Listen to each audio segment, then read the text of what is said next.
Hey guys, welcome back to our GAMA 2016 coverage from Las Vegas, and here I have Roberto from Aries Games. Hello. So thank you for joining us. Thank Appreciate you for it. inviting us. And you have a few games here that are coming out this year for Aries Games, and we have Dungeon Time here. So tell us about that. So this is the first one. Yeah, Dungeon Time is a game by Carlo Rossi, which is a designer mostly known for more German-style Eurogame style games. So this is a little bit of a diversion for the designer as well as for Aries as a company. Right. You know, we are normally more associated to big, heavy thematic games like War of the Ring, but we are trying to expand our catalog with games which are a little bit lighter, a little bit more on the fun, easy side, and this is definitely one of them.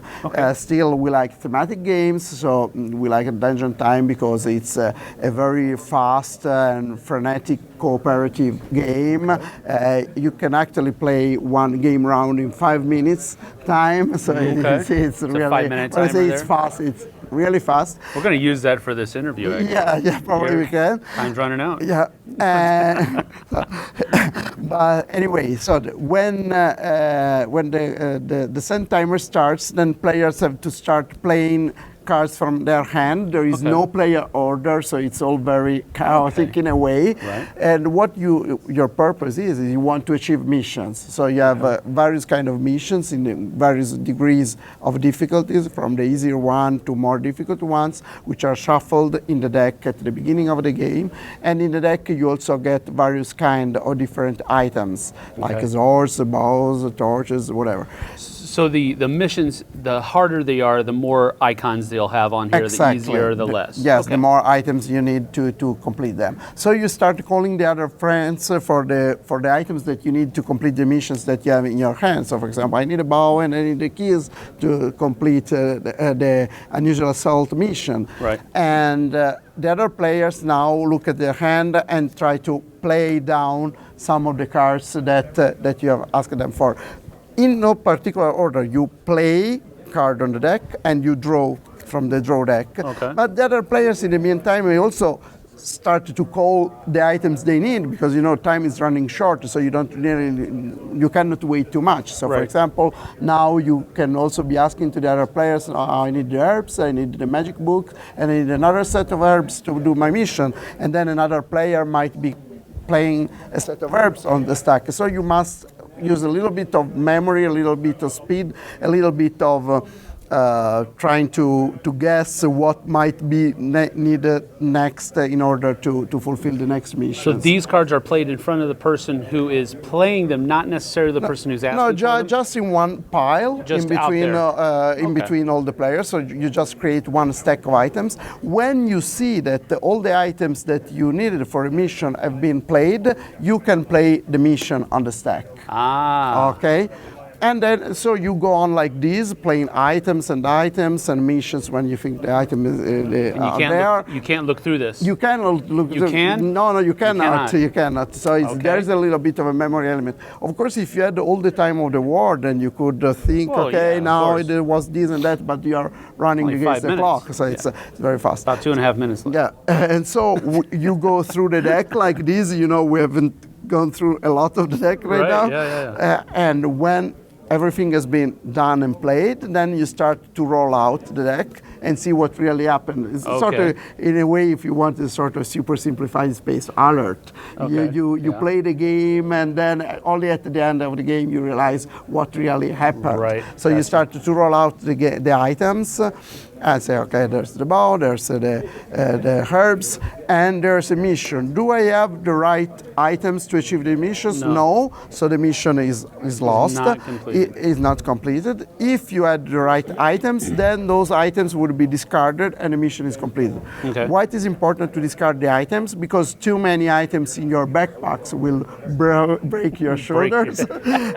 And so essentially, if you play too many items out there which are not used up for the missions, you will go bust and lose the game.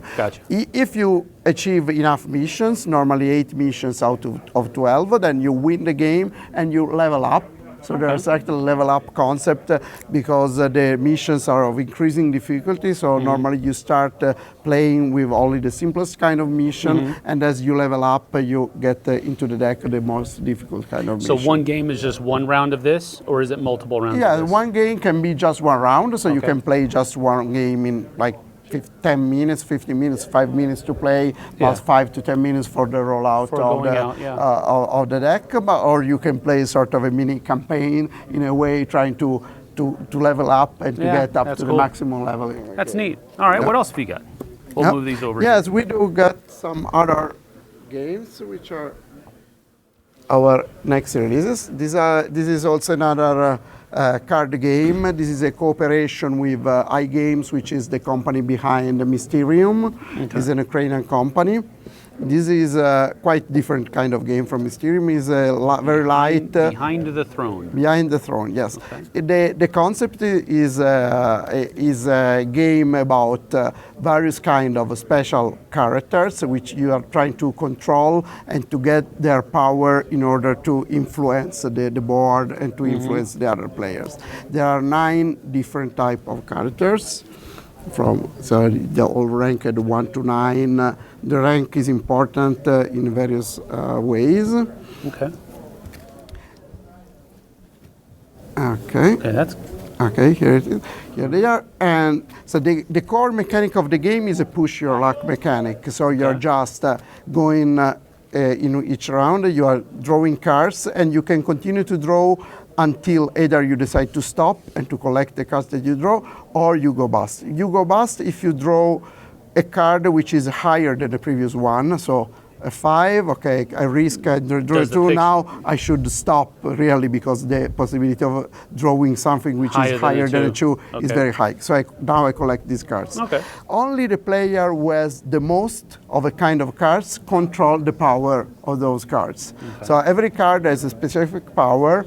The lower level cards, they actually have the best powers because the level here is also the number of victory points that you gather at the end of the game. So you have to balance out because you want to have the low cards for their good powers, but those cards essentially will give you a very low victory point score at the end of the game, and you can only have 5 different kind of characters in front of you. So you have to balance out between the low level characters which give you good powers or the high level characters which are powers which sometimes actually are hindrances to the players. So for example, the queen and the king, they actually give handicaps to the player rather than powers, but they give you a lot of victory points. So as you go through the game, you have to find the characters which give you the good powers to influence the game and to influence the other players, while at the same time go to the end of the game with the characters which give you the most victory points in hand. So it's very easy to play, but it's very subtle. You know, there is a quite interesting element of a strategy. Okay, cool. Alrighty, and see, that was Behind the Throne. So what's next?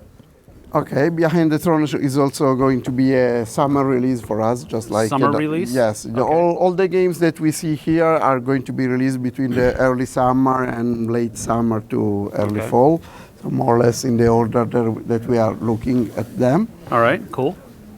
Last Friday, this is also a very interesting game, also because it's a new cooperation with an Italian studio, Eclipse, which is a studio which is specialized in horror-themed games, and now we are launching the first 2 games, which are Last Friday and Stay Away, which was actually their first game, but which will come to the US market a little later than this one. Last Friday is a new entry in the hidden movement genre, like so in the family of Scotland Yard and all its followers. And as you can imagine from the cover and the title, is a little inspired by slasher movies. Yeah, slasher movies, right. And this gives a very interesting twist on how the game plays. Probably, I don't know if the board fits on camera because it's very big. We could just open a little bit of it. Yes. So you see it's familiar pattern of small dots and numbers that represent the locations where the Scotland Yard Scotland Yard style.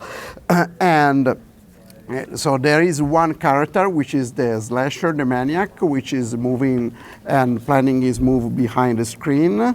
So this is a very clever system, so that you don't need a bunch of sheets. You can just include the track your moves right here, gotcha. And you have a reference of the board on the side of the screen. Okay. So what's the twist here? So why this is more interesting than predecessor in the genre? Right. Because normally in all games in this category, from Scotland Yard onward, you are chasing a guy which is hiding, and essentially you are trying to figure out where he is and capture him. Mm-hmm. Here is essentially is the opposite situation, because the slasher is moving hiddenly, and you want to figure out where he is, but because you don't want to be killed.